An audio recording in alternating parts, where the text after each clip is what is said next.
ఈ వాలంటీర్లది ఇంత చర్చించాం కానీ మనం గఫూర్ గారు అన్న పాయింట్ ఒకటి, ప్రజలు చాలా ఇదిగా ఉంటారు.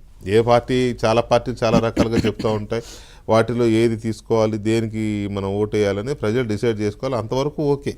రేపు మీరు పోటీ చేసే తిరుగులోనే మీ మేనిఫెస్టో మీరు చెప్తారు, మీ ప్రత్యర్థులు వాళ్ళ మేనిఫెస్టో చెప్తారు, ప్రజలకు ఎవరికి నచ్చితే వాళ్ళకి ఓటేస్తారు, ఇంతవరకు ఓకే.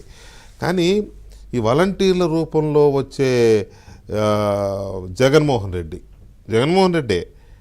వాలంటీర్ వస్తున్నాడంటే జగన్మోహన్ రెడ్డి వస్తున్నాడు అనమాట. ఇప్పుడు ఆ జగన్నే నమ్మని వాళ్ళు వాలంటీర్ని నమ్ముతారా డైరెక్ట్గా అనేది ఇప్పుడు క్వశ్చన్. వాళ్ళు అలర్ట్గా ఉండాలంటే ఏం చెప్తారు వాళ్ళకి? అంటే జగన్మోహన్ రెడ్డి వాలంటీర్లకు అంత ప్రాధాన్యత ఎందుకు ఇస్తారో అసలు రహస్యం చెప్తానండి.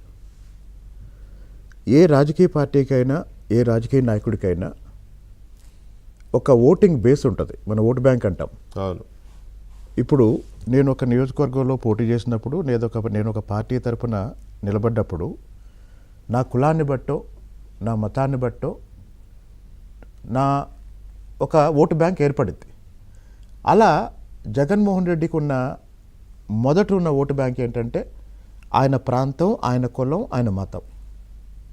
ఈ మూడు 2014లో వాడుకున్నాడు, 2019లో వాడుకున్నాడు. ఇప్పుడు రాయలసీమ అనేది ఆయనకు ఒక ఓటు బ్యాంకు. ఇప్పుడు రాయలసీమకి ఈయన కన్నా రాయలసీమకి ద్రోహం చేసిన వాళ్ళల్లో జగన్మోహన్ రెడ్డి ఇక ఎవరు పోటీ పడలేరు ఆయనతో. అంటే ఇప్పుడు ప్రాంతం అనే కార్డు పోయింది. 2 కులం. రాజశేఖర రెడ్డి గారి తర్వాత మళ్ళీ రాజశేఖర రెడ్డి గారు వారసుడు వచ్చాడని నిజంగా ఆయన సామాజిక వర్గం సంతోషించింది. ఈయన ముఖ్యమంత్రి కావాలని కోరుకుంది. ఈయనప్పుడు కాంగ్రెస్ మీద ఏదో పోరాటం చేస్తుంటే వీరుడు సూర్యుడు అనుకుంది. కానీ ఈ 5 ఏళ్ళ తర్వాత అరే మనం అనుకునేవాడు కాదు, తొగ్గులకు అని డిసైడ్ చేసుకుంది. ఇక అందులో ఎంతో కొంత సరే ఎలాంటి పరిపాలన అందించినా మావాడు కదా అని ఓటేసే వాళ్ళు కొంతమంది ఉంటారు. మిగిలింది ఏంటి? మతం. ఆయన అసలు ఏ మతం? ఆయన ప్రవర్తనేమో రెట మతం, మనం అనుకునేదేమో క్రైస్తవ మతం. ఆయన కొండెక్కితేనేమో హిందూ మతం, హరిద్వార్లో మునిగితేనేమో అంటే జగన్మోహన్ రెడ్డి.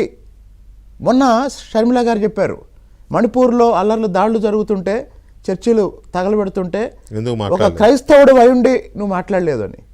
జగన్మోహన్ రెడ్డి ఎప్పుడు కూడా నేను క్రైస్తవుడు అని ఎక్కడ చెప్పలేదండి. జగన్మోహన్ రెడ్డి మతంతో రాజకీయం చేస్తున్నాడు, ప్రాంతంతో రాజకీయం చేశాడు, కులంతో రాజకీయం చేశాడు. ఇవన్నీ 1-2 సార్లు అయిపోయిన తర్వాత ఎక్స్పైర్ అయిపోతాయి, అంతే కదా. రేపు జగన్మోహన్ రెడ్డి ఓటు బ్యాంక్ సంబంధించి సీరియస్ పాయింట్ ఏంటంటే 66,15,000 పెన్షనర్లు ఆయన ఫస్ట్ టార్గెట్. ఈ 66,15,000 మీరు గమనించండి, మనమే చాలాసార్లు చర్చించాం. ఉద్యోగుల జీతాలు ఆలస్యంగా ఇస్తున్నాడు కానీ పెన్షన్ విషయంలో మీరు ఇందాక ఇంట్రడక్షన్లో కూడా చెప్పారు, ఇప్పుడు తెల్లవారుజామున ఇస్తున్నాడు, రేపొద్దున అర్ధరాత్రి ఇస్తారు అని. ఎందుకు పెన్షన్ విషయంలో అంత ఓవర్ యాక్షన్ అంటే ఈ 66,15,000 మంది ఓటర్లు ఆయన ఫస్ట్ టార్గెట్. సామాజిక పెన్షన్ వీళ్ళకి గత ప్రభుత్వంలో ఏమవుతుంది, పెన్షన్ అయినా ఇంకొక పథకం అయినా పంచాయతీ ఆఫీస్కో మండల ఆఫీస్కో ప్రభుత్వ కార్యాలయానికి వెళ్తే పథకం వస్తుందండి, లబ్ధిదారులు. కానీ ఇక్కడ ఏం చేశారు, ఇంటికి వచ్చి ఇస్తునేసరికి మొదటి పాయింట్ మన ఇంటికి వచ్చి ఇస్తున్నారు అనే ఒక పాజిటివ్ పాయింట్. ఈ